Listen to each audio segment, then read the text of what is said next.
Continuamos hoy, amigo oyente, nuestro recorrido por la primera epístola del apóstol Pedro. Estamos en el capítulo 2 y comenzamos hoy nuestro estudio con el versículo 11. Y en este versículo dice el apóstol Pedro: Amados, yo os ruego como extranjeros y peregrinos que os abstengáis de los deseos carnales que batallan contra el alma. Esta sección de este libro trata de la separación del creyente. No se habla tanto de restringirse de hacer tales cosas, sino que se presenta el lado positivo en hacer ciertas cosas. Y eso es lo que vamos a ver el día de hoy al seguir adelante en nuestro estudio. La mundanalidad es hacer las cosas de la carne. La verdadera separación es la separación de la carne. Alguien ha presentado esto de la siguiente manera. Escuche usted. La carne es un buen siervo de un mal maestro. Y eso es algo que un hijo de Dios debe recordar.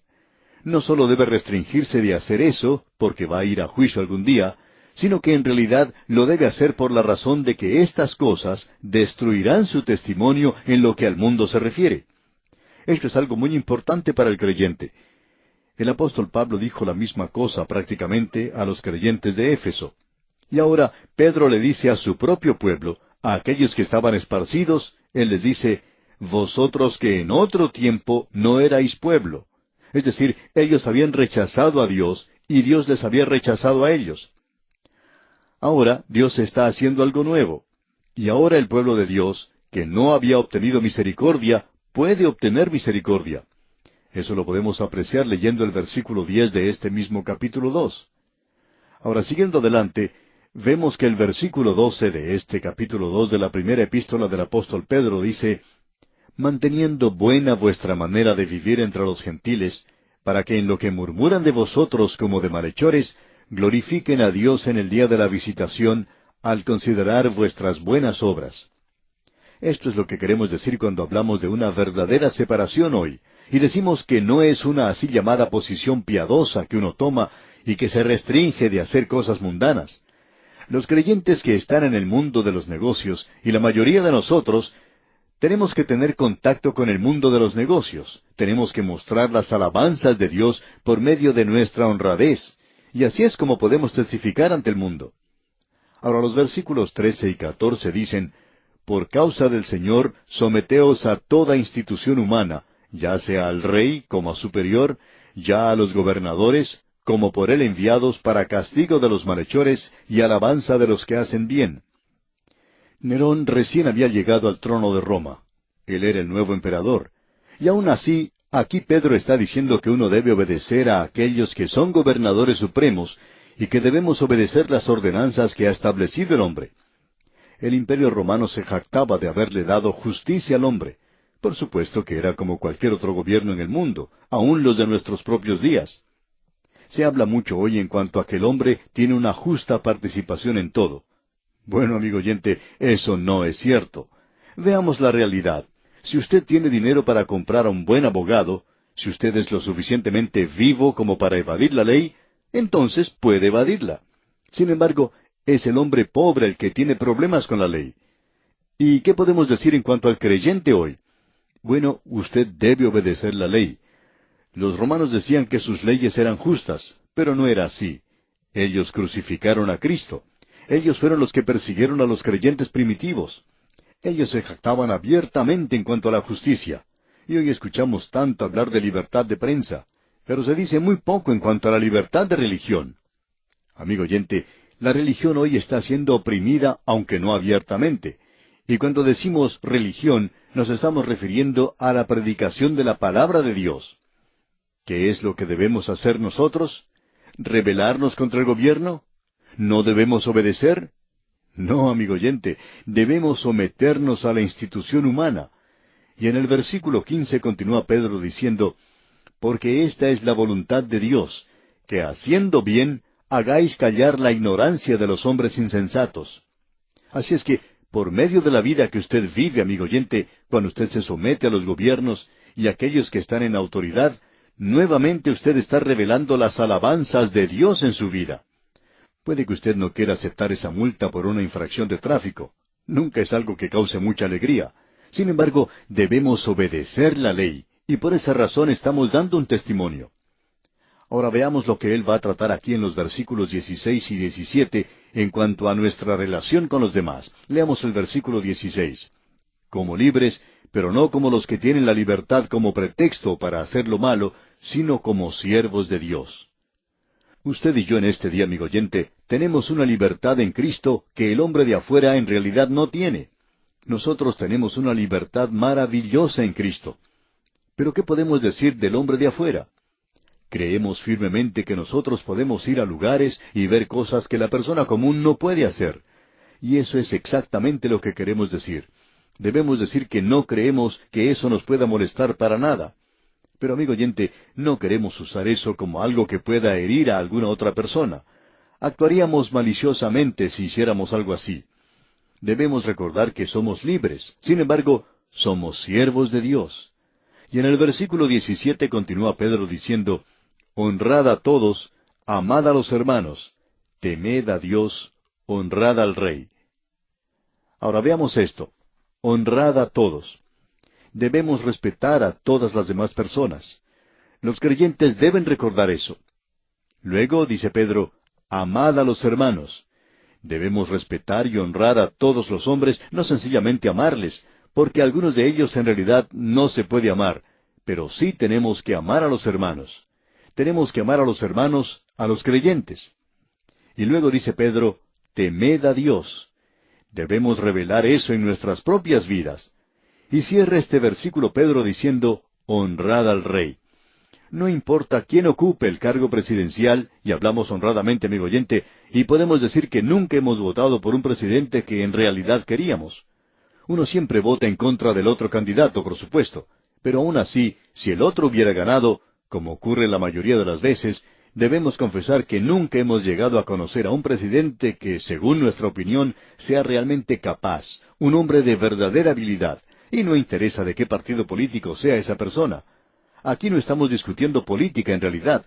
Lo que estamos tratando de decir es esto, que no importa quién sea el presidente y no importa su falta de habilidad, él tiene que ser honrado debido al cargo que está ocupando.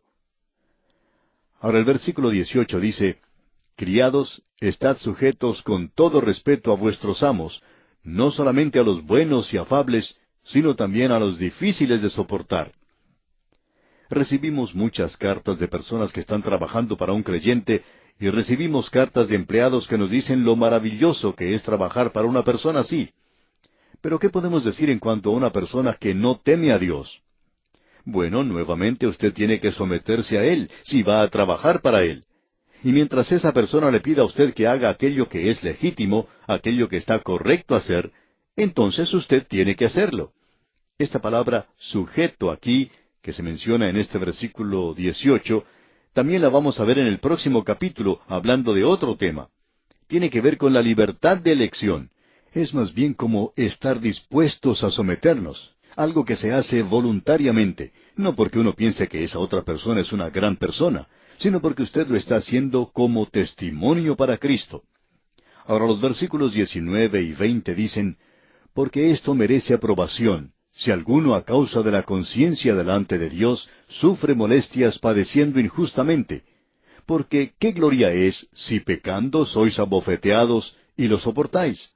Mas si haciendo lo bueno sufrís y lo soportáis, esto ciertamente es aprobado delante de Dios.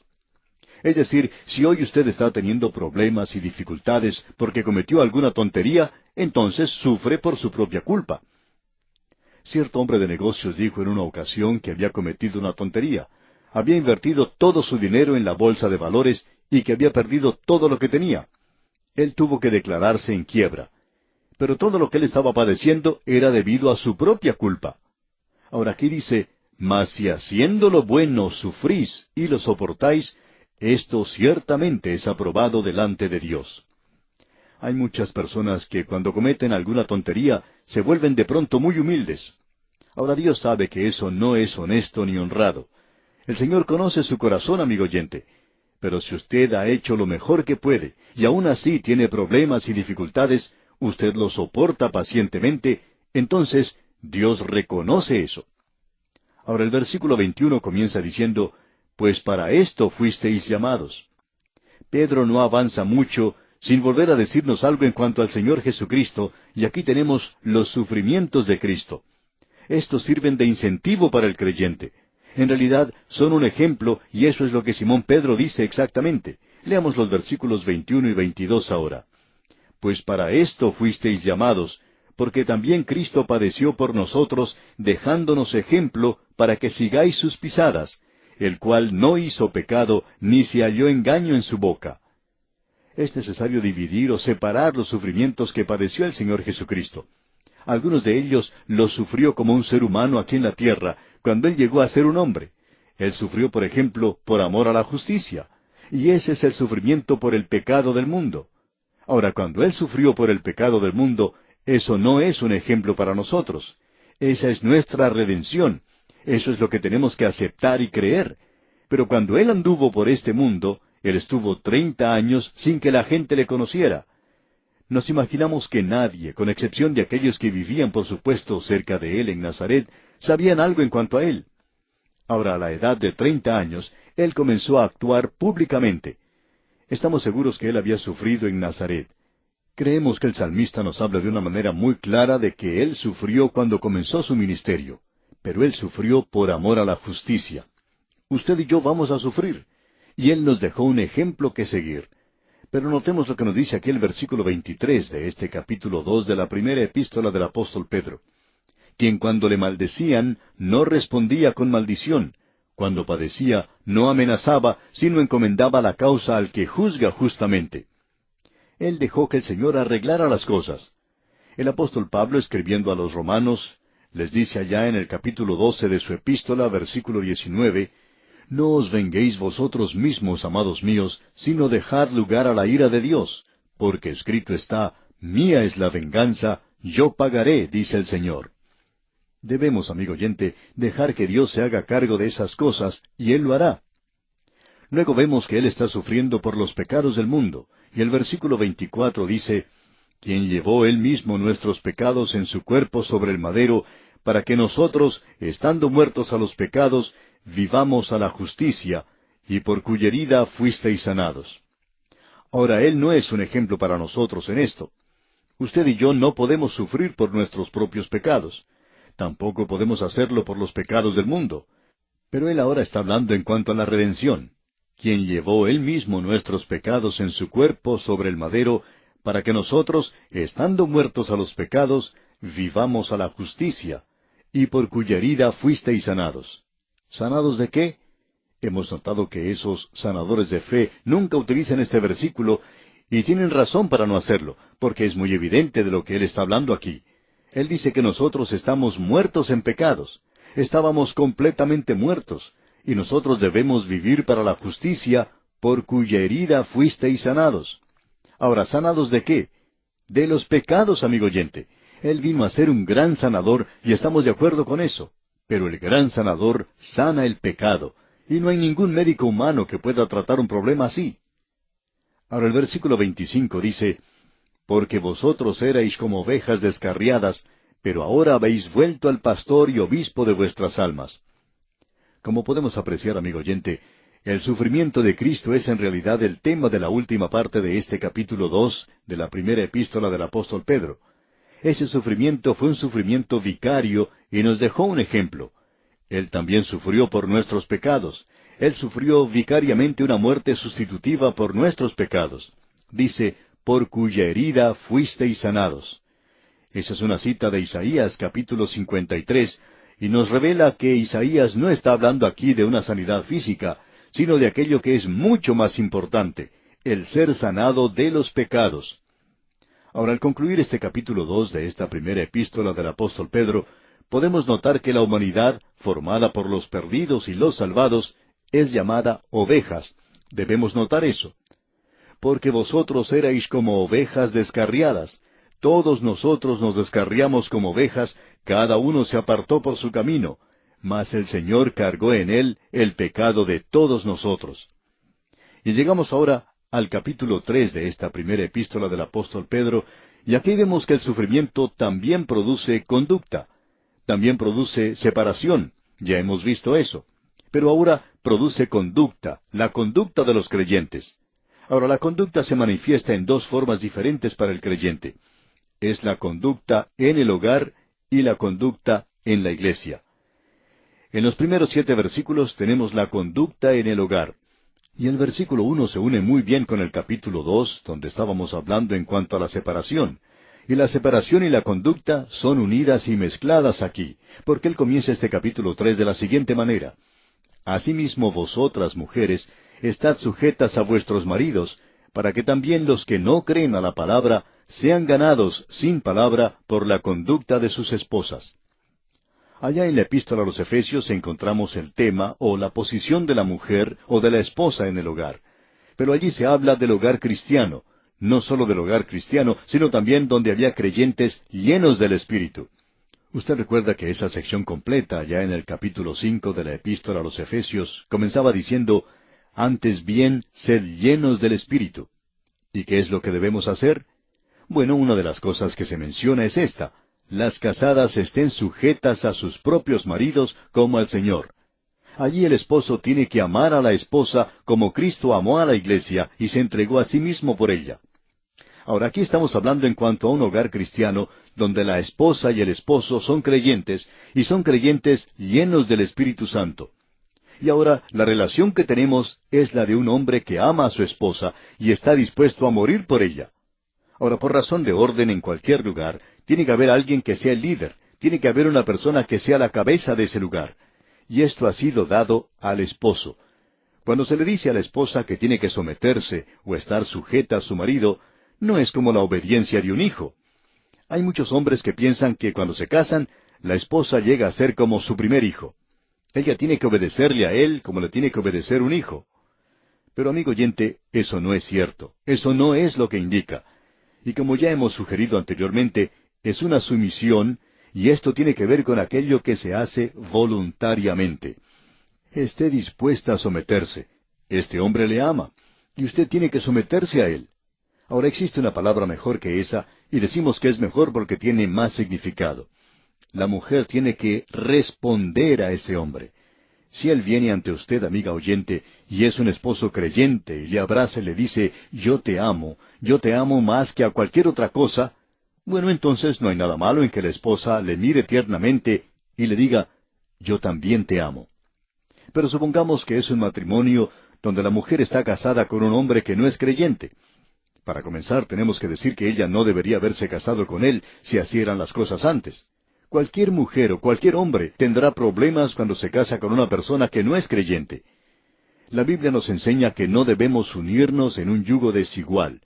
Sin embargo, hay muchos que están haciendo eso hoy. Pero a veces la esposa se convierte después de haberse casado.